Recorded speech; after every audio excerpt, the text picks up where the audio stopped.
அஸ்ஸலாமு அலைக்கும் வரஹ்மத்துல்லாஹி வபரகாத்துஹு. அன்பார்ந்தவர்களே, அல்லாஹ்வுடைய மாபெரும் கிருபையால் ரமலானில் முதல் 10 ரஹ்மத்துடைய 10 கடந்து மகஃபிரத்துடைய 10 நாம் அடைந்திருக்கிறோம். இந்த 2வது 10ல நம்ம அல்லாஹ்விடத்தில் அதிகமாக பாவ மன்னிப்பு கேட்கக்கூடியவர்களாக இருக்க வேண்டும். அன்பார்ந்தவர்களே, எந்த சமூகத்துக்கும் எந்த நபிமாவுடைய சமூகத்துக்கும் கிடைக்காத பெரும்பாக்கியம் நமக்கு கிடைச்சிருக்கு. ஏன்னா எந்த சமூகத்துக்கும் அல்லாஹ் தஆலா பாவ மன்னிப்பு என்ற விஷயத்தை கொடுக்கவே இல்லை.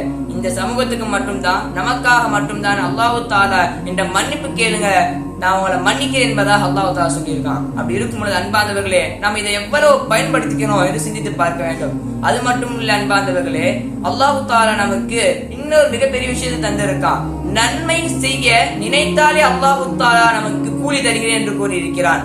ஆனால் ஒரு மனிதர் தீமை செய்தால்தான் அதற்கான பாவம் அவருக்கு எழுதப்படும். ஆனால் நன்மை செய்ய நான் நியத்து வச்சுட்டே அப்படின்னாலே அல்லாஹ் தஆலா நமக்கு அதற்கான கூலியை தந்துடுறான். அப்படி இருக்கும் பொழுது நம்ம அப்படி இருந்தாலுமே கூட ஒரு நாள் முடிவு நம்ம பார்த்தோம்னா நம்முடைய பாவங்களுடைய எண்ணிக்கை தான் அதிகமா இருக்கிறதே தவிர நன்மை கூட எண்ணிக்கை நினைச்சு பார்த்தா கூட அதிகமா இருக்கிறது கிடையாது.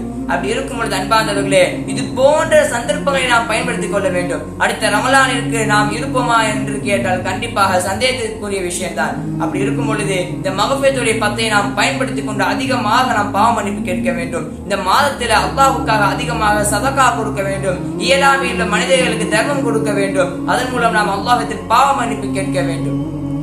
இந்த கருணையான கணக்கில்லா கருணையுடைய இந்த 10 பயன்படுத்திக் கொண்டு அல்லாஹ்விடத்தில் பிடித்தமான மனிதர்களாக ஆகக்கூடிய பாக்கியத்தை வல்ல நாயன் அல்லாஹ் உங்களுக்கும் எனக்கும் தந்தல் புரிவானாக. இந்த மாதம் முடிந்து வெளியே செல்லும் பொழுது பாவம் இல்லா மனிதராக, பாவம் செய்யாத புது மனிதராக வல்ல நாயன் அல்லாஹ் வெளியே செல்லக்கூடிய பாக்கியத்தை உங்களுக்கும் எனக்கும் தந்தல் புரிவானாக என்ற துஆவுடன் உங்களிடமிருந்து விடைபெறுகிறேன். வாஹிதாவான அல்ஹம்துலில்லாஹி ரப்பில் ஆலமீன். அஸ்ஸலாமு அலைக்கும் வரஹ்மத்துல்லாஹி வபரகாத்துஹு.